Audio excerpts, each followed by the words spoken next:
किसानों को रेशम पालन विभाग द्वारा प्रशिक्षित किया जाता है और प्रशिक्षण प्राप्त करने के पश्चात ही विभाग द्वारा ही कीटों का वितरण किया जाता है। तो किसान भाइयों, आपको कीड़ों को घर ले जाने के पहले यह सुनिश्चित कर लेना चाहिए कि घर को भली भांति विशुद्धिकरण कर लिया गया है।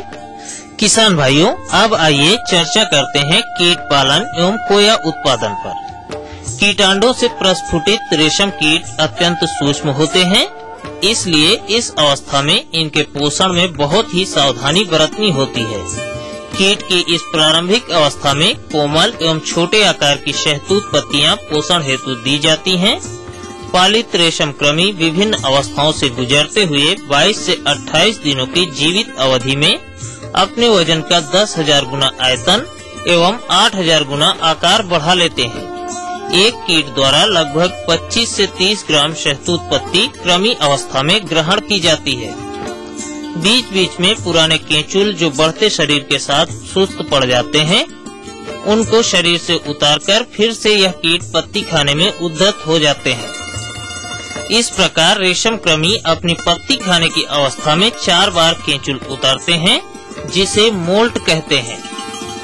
जब रेशम कीट कोया बनाने के लिए तैयार होता है तो पत्ती खाना बंद कर देता है तथा इसका रंग अल्प पारदर्शक हो जाता है। ऐसे कृमि को छांटकर कोया निर्माण हेतु चंद्राकी या अन्य उचित स्थान पर रख दिया जाता है। कोया निर्माण का यह कार्य लगभग 72 घंटे में पूरा हो जाता है। 1 औंस कीट से औसत कोया उत्पादन लगभग 35 से 40 किलोग्राम होता है। कोया की उत्पादकता प्रति एकड़ शहतूत की पत्ती के उत्पादन पर निर्भर करती है। सामान्य तौर पर अपने प्रदेश में 1 एकड़ में लगभग 7,000 से 8,000 किलोग्राम शहतूत पत्ती का उत्पादन होता है। प्रत्येक वर्ष लगभग 6 औंस कीटाणु का कीट पालन 1 एकड़ क्षेत्रफल पर किया जा सकता है, जिससे लगभग 225 किलोग्राम कोया का उत्पादन प्रति वर्ष संभावित है। परंतु शहतूत के वृक्षों की उचित मात्रा में कर्षण कार्य, खाद एवं पानी की उपलब्धता कराकर प्रति एकड़ पत्ती के उत्पादन को और बढ़ाया जा सकता है। फलस्वरूप कोया उत्पादन में भी बढ़ोतरी संभव है। अगर इस कोया की बिक्री की बात करें तो समस्त कोयों की बिक्री आकर्षक दरों पर रेशम विभाग के माध्यम से खुली नीलामी के द्वारा कराई जाती है, अर्थात इसके बाजार की कोई भी समस्या नहीं है। इसके अतिरिक्त यदि कृषक अपने उत्पादित कोयों से धागाकरण की प्रक्रिया प्रारंभ कर दें तो वे अपने लिए एक कुटीर उद्योग तो स्थापित ही कर सकते हैं, साथ ही अपनी आय में और भी बढ़ोतरी कर सकते हैं।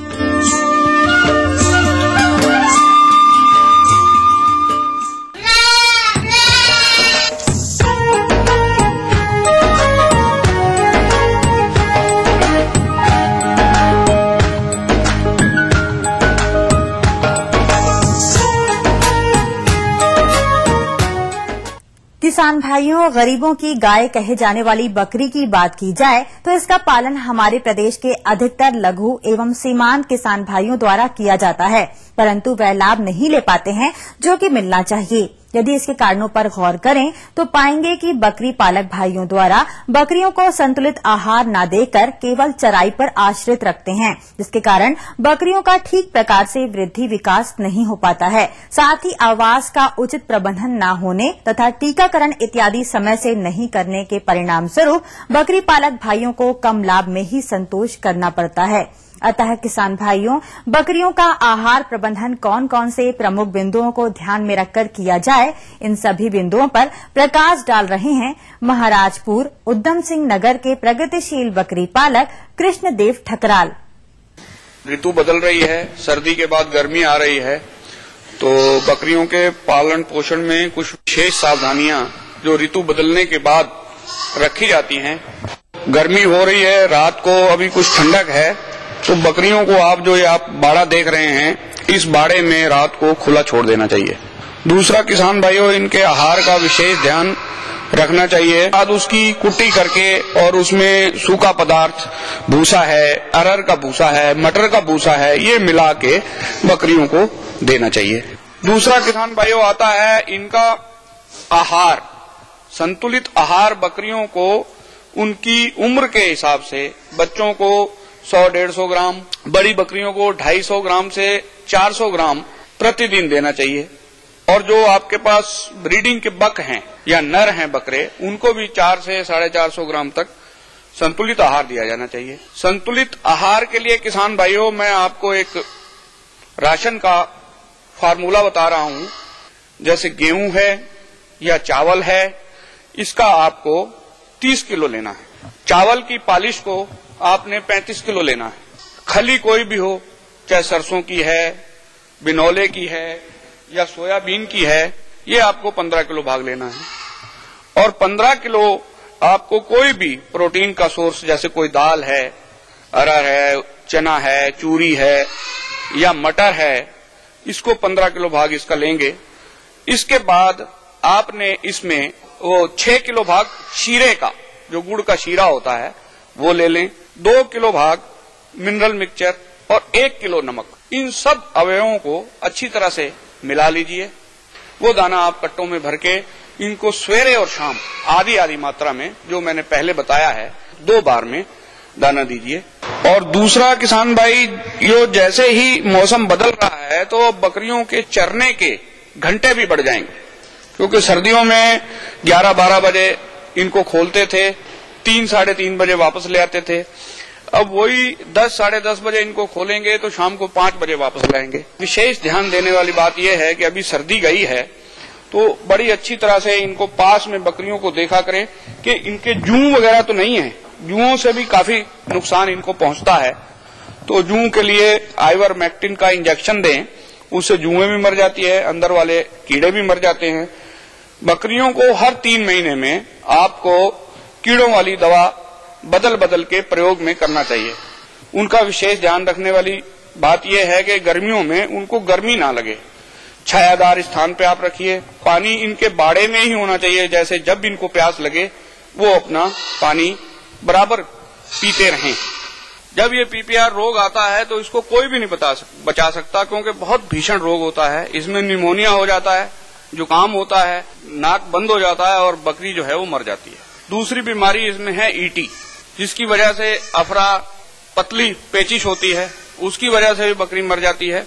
और तीसरा जो है वो FMD, foot and mouth disease, जो खुर और मुंह पका होता है। ये 3 वैक्सीनेशन टीकाकरण आप लोगों को बहुत अच्छे तरीके से करवाने हैं। बकरी के जन्म के 3 महीने के बाद ये टीकाकरण जो है शुरू हो जाते हैं, जिसमें PPR जो है वो 3 साल के लिए लगता है। ET और FMD हर साल रिपीट आपको करना पड़ता है। इन सब चीजों का ध्यान रख के किसान भाइयों, हम बकरियों से ज्यादा लाभ कमा सकते हैं। अन्नदाता कार्यक्रम में समय हो चला है एक ब्रेक का।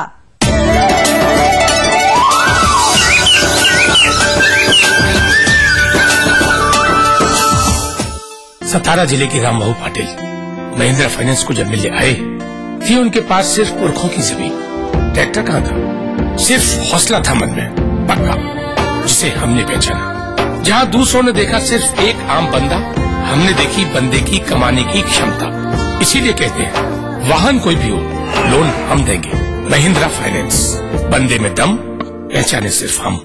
उन्नत बीज, नई तकनीक और विविधीकरण से बनाए संपूर्ण, समृद्ध और खुशहाल भारत। अन्नदाता देखिए हर रोज सुबह 6:30 बजे।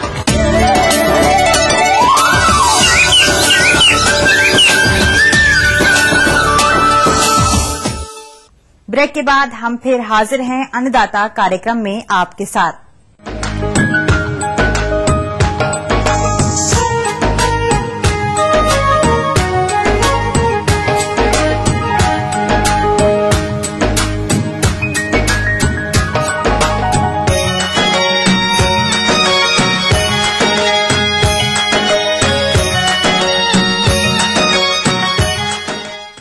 बागवानी के अंतर्गत आड़ू की बात की जाए तो अपने प्रदेश उत्तराखंड में यह अपना महत्वपूर्ण स्थान रखता है।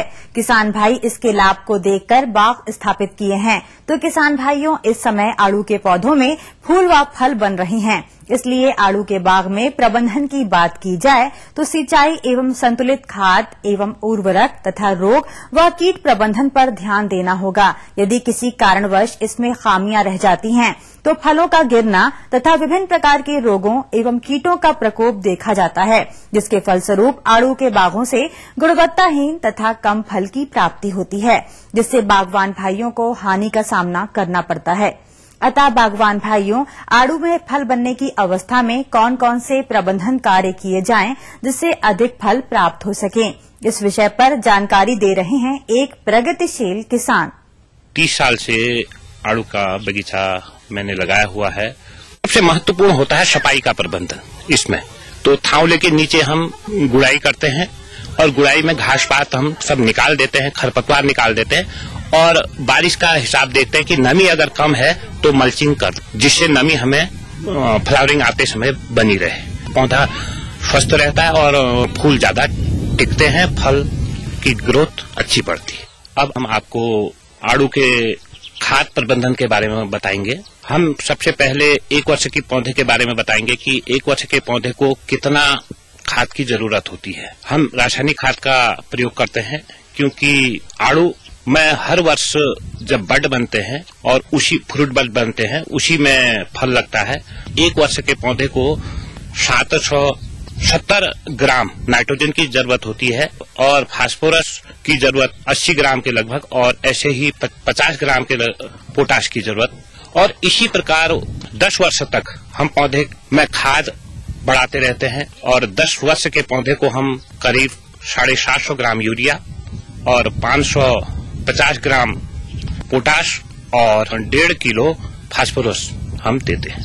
पेड़ की शाखा जितनी बढ़ जाती है, जितना उसकी परिधि होती है, उसी के अनुसार थावला बनाते हैं और थावले में 20-25 सेंटीमीटर गहरे में उसको डाल ले ताकि जड़ उसे अच्छी तरह ग्रहण कर ले। क्योंकि जैसे जैसे पेड़ बढ़ता जाता है और उसकी परिधि बढ़ती रहती है, उसी प्रकार हम थावले की भी परिधि बढ़ा देते हैं और उसमें उर्वरक हर वर्ष बढ़ाते रहते हैं। और 10 साल में हम करीब, जैसे हमने फास्फोरस डाला पहले वर्ष 150 ग्राम, तो उसको हम 1.5 किलो कर लेंगे 10 वर्ष और 10 वर्ष के बाद वही हमारा 1.5 किलो ही रहेगा। उसके बाद उर्वरक की मात्रा को नहीं बढ़ाएंगे। डालने का समय फ्लावरिंग के 1 महीने पहले हो और यूरिया हम फल आने के बाद भी डालते हैं। और अगर कमी हुई तो सितंबर में जब फसल हमारी टूट जाती है, फल हम ले लेते हैं, उसके बाद भी हम यूरिया देते हैं। यूरिया वर्ष में 3 बार हम देते हैं। अगर जमीन में देने का समय नहीं हुआ तो हम इसको घोल के रूप में देते हैं, स्प्रे के रूप में। पौधे की फलों की गुणवत्ता के लिए भी हम माइक्रोन्यूट्रॉन का प्रयोग करते हैं। जैसे मल्टीप्लेक्स है, ये हम जब फल 1 या 2 महीने का हो जाता है तो उसमें स्प्रे के रूप में देते हैं, जिससे फल उसको अच्छी तरह से ग्रहण कर लेता है और एकदम ग्रो अपनी क्वालिटी में मेंटेन करता है और कई बीमारियों से भी बचाव होता है। आड़ू में जो फलों की फटने की समस्या है, बोरान की कमी से होता है, इसलिए बोरान की स्प्रे हम मई में करते हैं। बोरान से फल गिरना भी कम होता है और फलों की क्वालिटी भी सही रहती है। अब किसान भाइयों, मैं आपको टपक सिंचाई के बारे में बताना चाहूंगा। हमने एक टपक सिंचाई का प्रयोग किया है और इससे प्रति पौधा जो पहले हमें कम ईल्ड होती थी, वो 10% हमारी ईल्ड बढ़ गई है। टैंक में पानी स्टोरेज कर लेते हैं और आवश्यकता पड़ी दवा का घोल भी उसी में डाल देते हैं, जिससे प्रति पौधा, हर पौधे पर हमारी टपक सिंचाई के जरिए दवा भी चले जाती है और खाद भी चले जाती है और समय की भी बचत हो जाती है। जैसे हम एक टैंक को, जो हमारे 25,000 लीटर का टैंक यहाँ पर इस टपक सिंचाई से जुड़ा हुआ है, अगर सभी बागवान भाई समय से करेंगे तो फलों की गुणवत्ता और फल टिकाऊ रहेंगे और अधिक फल से आप लाभ कमा सकते हैं।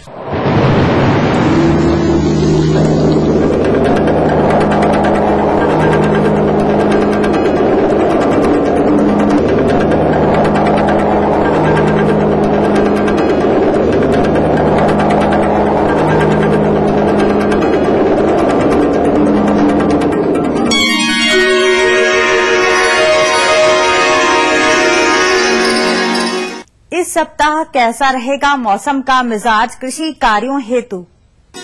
सरदार वल्लभ भाई पटेल कृषि एवं प्रौद्योगिकी विश्वविद्यालय स्थित कृषि एवं मौसम विज्ञान विभाग के परियोजना समन्वयक डॉक्टर अशोक कुमार द्वारा भेजे गए मौसम पूर्वानुमान के आधार पर इस सप्ताह पश्चिमी उत्तर प्रदेश के जनपदों में मौसम इस प्रकार रहने की संभावना है। अतः मौसम के वर्तमान परिप्रेक्ष्य में इन क्षेत्रों के कृषक भाइयों को सलाह दी जाती है कि किसान भाई इस समय प्रथम वर्षीय पौधा गन्ने की कटाई कर दें। कटाई जमीन की सतह से मिलाकर करें। बसंतकालीन गन्ने की बुआई अवश्य समाप्त कर लें।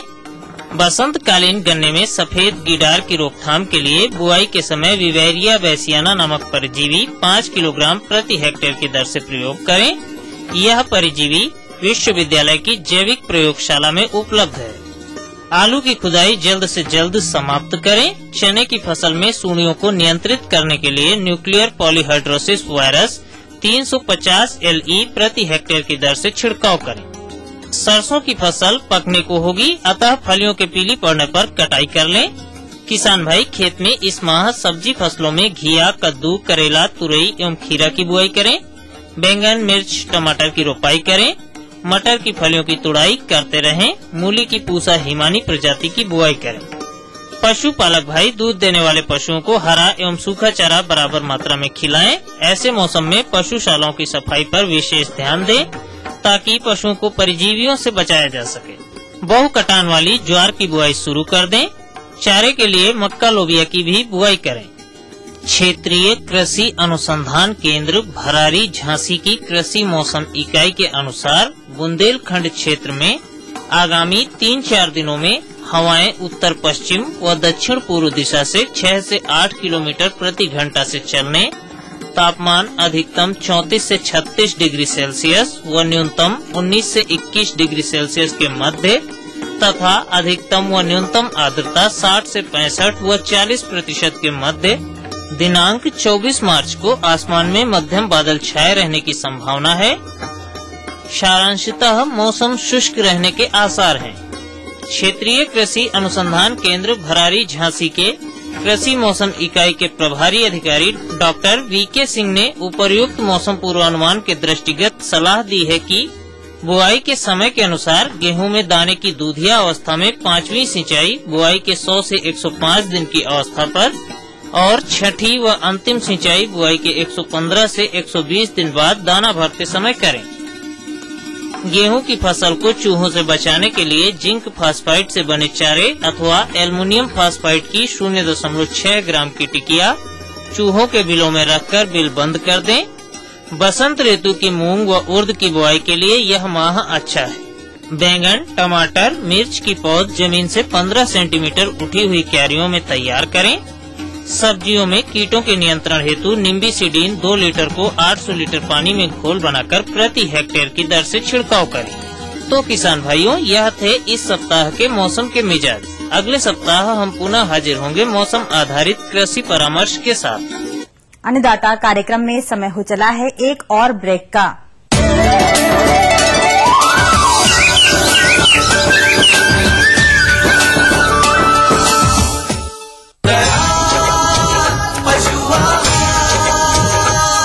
असली भरोसेमंद दयाल पशु आहार, दूध दमदार, आप शानदार। उन्नत बीज, नई तकनीक और विविधीकरण से बनाए संपूर्ण, समृद्ध और खुशहाल भारत। अन्नदाता देखिए हर रोज सुबह 6:30 बजे।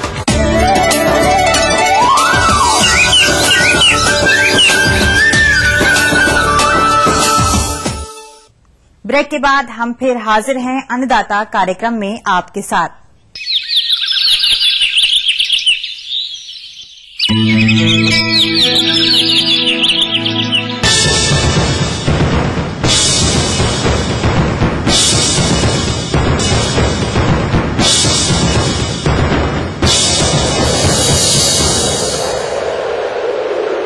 रोज की तरह अन्नदाता हेल्पलाइन में है पूछे गए प्रश्नों का समाधान। निःशुल्क अन्नदाता हेल्पलाइन में आज जो प्रश्न शामिल हुआ है उसे पूछा है अतर सुइया इलाहाबाद से रमन पटेल ने। आप तरबूज की 1 से 1.5 माह की फसल में किए जाने वाले समसामयिक प्रबंधनों की जानकारी चाहते हैं, तो इसके लिए देखिए कार्यक्रम की यह प्रस्तुति। एकड़ तरबूज में खेती की है और उसको मल्चिंग लगा के और ड्रिप करा के शुरू की है और ये लगभग 50 दिन का हो गया है। अपने अनुभव के तौर पे कह रहा हूँ कि जो अच्छी खेती लेना है तो उसके लिए गाढ़ बना के मल्चिंग और ड्रिप अगर किया तो उसमें खपतवार भी नहीं होती है, उत्पादन भी ज्यादा होता है और पानी भी कम लगता है और खाद भी कम लगती है। मल्चिंग लगा के नहीं भी लगाते कुछ लोग तो उनके लिए खपतवार ज्यादा हो जाती है। वो अभी फिलहाल खपतवार निकाल लेना चाहिए, नहीं निकाले तो कीड़े बहुत ज्यादा हो जाते हैं और रोग आ जाते हैं और उससे फसल खराब हो जाती है। ये सिंचाई के बारे में जो है इसका, तो इसमें मल्चिंग लगी है इसलिए तीसरे दिन भी पानी दिया अपन ने, केवल 3 घंटा चला है इसमें ड्रिप तो सफिशिएंट है और अपनी जमीन देख के थोड़ा कम ज्यादा करना पड़ता फिर उसको। लेकिन जिन भाइयों ने अगर मल्चिंग नहीं लगाई और ड्रिप भी नहीं है और पानी दे रहे हैं तो वो अपनी जमीन देख के चौथे दिन 5वें दिन हल्का पानी दो, पानी कभी रुक न पाए, नहीं तो उसमें रोग होने की संभावना रहती है। गर्मी के सीजन में नमी रहना चाहिए। अगर वेंचुरी अपने पास है और ड्रिप है तो इसमें 3 kg यूरिया और 3 kg पोटैश प्रति एकड़ में ये डालना चाहिए फिलहाल और तीसरे दिन डालना चाहिए। ये ऐसा अभी ये 1 सप्ताह तक चलेगा और उसके बाद फल बनने लगेगा फिर केवल पोटैश ही देंगे। पोटैश 3 किलो की मात्रा से ही चलने दीजिए 1 एकड़ में। 100 ग्राम का फल जब हो जाता है तो उसके बाद उसको बंद कर देना चाहिए। 100 ग्राम का फल हो जाता है तो फिर वो अपने आप बन जाता है, कोई खाद वाद नहीं लगती उसके बाद। जिन भाइयों ने ड्रिप नहीं लगाया है वो 20 किलो पोटैश और 20 किलो यूरिया 1 एकड़ में प्रति सप्ताह के हिसाब से गुड़ाई करके रोपे के पास थोड़ा डाल दे और गुड़ाई करके पानी छोड़ देना चाहिए तो इससे अच्छी उपज मिल सकती है। इसमें कीटों का भी आक्रमण होता है, जैसे लिप माइनर वाइनर है, इस चूसने वाले कीड़े आ जाते तो उसके लिए सभी फवारों में नीम तेल आप जरूर डालो 5 ml प्रति लीटर के हिसाब से। जिनके यहाँ कीड़े ज्यादा ही है वो क्लोरोपायरिफास 2 ml प्रति लीटर में जरूर डाले और उससे अच्छी फसल रह सकती है। उसमें लाल वाला कीड़े आ जाते तो उसके लिए फालीराल चूर्ण भी डाल सकते हैं इसमें 20 किलो प्रति एकड़ के हिसाब से, उससे भी कीड़ा नहीं लगता।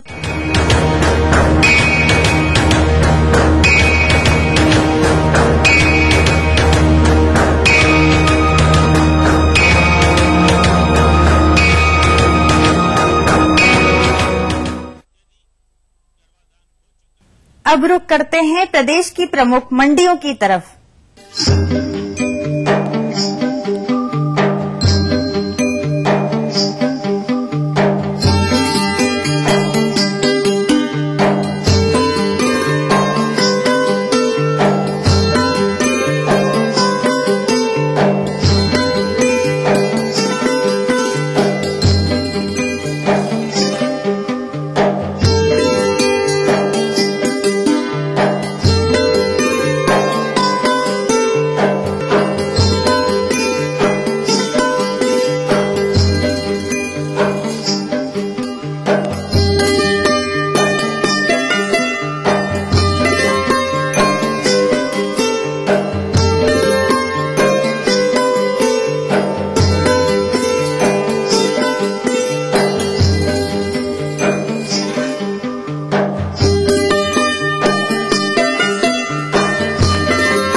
किसान भाइयों, अन्नदाता तत्पर है आपके लिए, क्योंकि आपकी समस्या हमारा समाधान। इस हेतु पत्र लिखें इस पते पर। हमारा पता है प्रोड्यूसर अन्नदाता, ETV Uttar Pradesh Uttarakhand, Ramoji film city, Hyderabad 501512, या फिर मेल करें annadaata.up@etv.co.in पर। फिलहाल अन्नदाता कार्यक्रम में आज इतना ही। कल फिर मिलेंगे कृषि संबंधित नवीनतम जानकारियों के साथ। तब तक के लिए आज्ञा दीजिए। नमस्कार।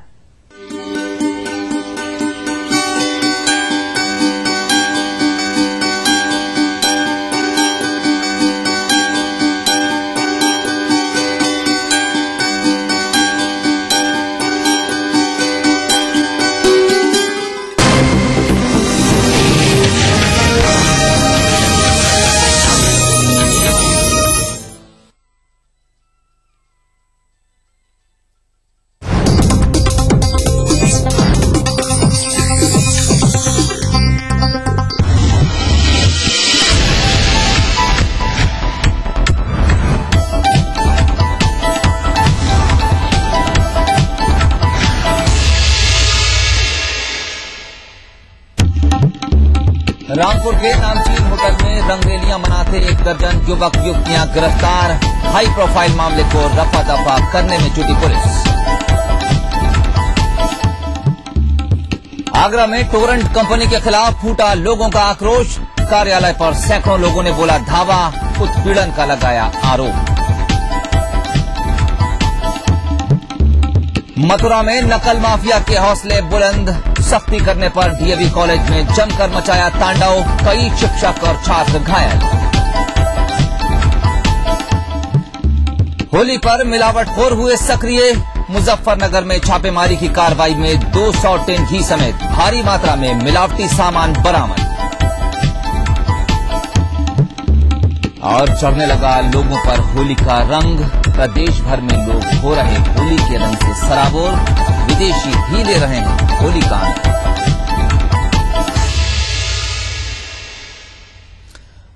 नमस्कार, अपना यूपी में आपका स्वागत है। मैं हूं सुहेल खान। इस वक्त सबसे बड़ी खबर हमारे पास इटावा से आ रही है। यहां बस और ट्रक में भीषण टक्कर हो गई है। इस भीषण हादसे में 3 श्रद्धालुओं की दर्दनाक मौत हो गई, जबकि 30 श्रद्धालु घायल बताए जा रहे हैं। अब तक मिली जानकारी के मुताबिक इकदिल इलाके के पिलखर रोड पर यह हादसा हुआ है। श्रद्धालुओं की ये बस पश्चिम बंगाल से आ रही थी।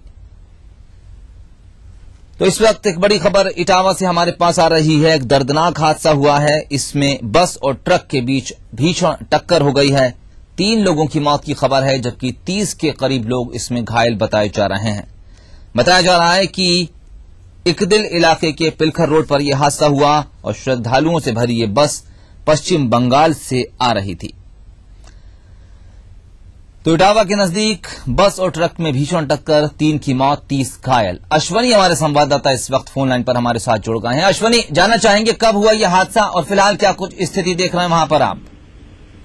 मैं आपको बता दूं ये मामला सुबह 5 बजे का है, जब पश्चिम बंगाल से मथुरा जा रही थी। एक टूरिस्ट श्रद्धालुओं से बड़ी बस थी जिसमें वही 70 श्रद्धालु सवार थे। श्रद्धालु वृंदावन जा रहे थे होली के मेले के अवसर पर।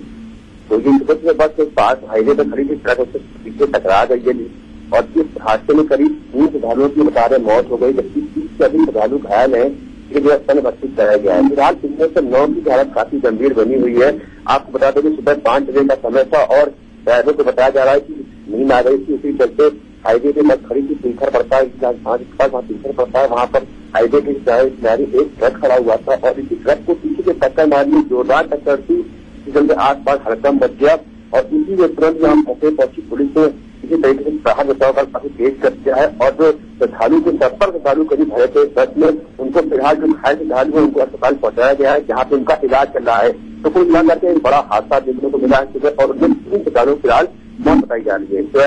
अश्वनी, जिन लोगों का इलाज चल रहा है किस तरह की व्यवस्थाएं हैं, कौन कौन से अधिकारी मौके पर पहुंचे हैं, क्या कुछ निर्देश दिए गए इस बाबत? इसमें फिलहाल जो पुलिस के आला अधिकारी है उनके एडिशनल सुबह मौके पर पहुंचे, उन्होंने मौके का जायजा किया है और जो भी श्रद्धालु घायल थे उनको अस्पताल पहुंचाया है। फिलहाल अस्पताल में डॉक्टरों की टीम मौजूद है, वो लगातार श्रद्धालुओं का इलाज कर रही है। तो कुल मिलाकर के जो 9 श्रद्धालु हैं उनकी हालत काफी गंभीर बताई जा रही है। फिलहाल जिसकी व्यवस्था है उसकी देख चल रही है। इसके अलावा जो राहत और बचाव कार्य था वो लगभग पूरा हो गया है। हाईवे में जो बस है काफी क्षतिग्रस्त हो गई है। वहीं आलू का जो ट्रक खड़ा हुआ था उससे टक्कर मारी थी इस बस में। तो कुल मिलाकर के एक काफी बड़ा सुबह हादसा सामने आया है और 3 लोगों की मौत हो गई श्रद्धालुओं की। अश्वनी, बहुत बहुत शुक्रिया इस तमाम जानकारी के लिए। आप नजर बनाए रखिए। तो इटावा से बड़ी खबर है, जहां पर श्रद्धालुओं से भरी बस एक ट्रक से टकरा गई, 3 श्रद्धालुओं की इसमें मौत हो गई, 30 के करीब घायल हैं। इसमें से 9 की हालत गंभीर बताई जा रही है। हालांकि मौके पर पुलिस ने पहुंचकर वहां से बचाव कार्य जो है उसको पूरा कर लिया है। तमाम घायलों को अस्पताल पहुंचा दिया गया है। पुलिस के आला अधिकारी मौके पर मौजूद हैं और इलाज के लिए चुस्त दुरुस्त व्यवस्था करने की कोशिश की जा रही है।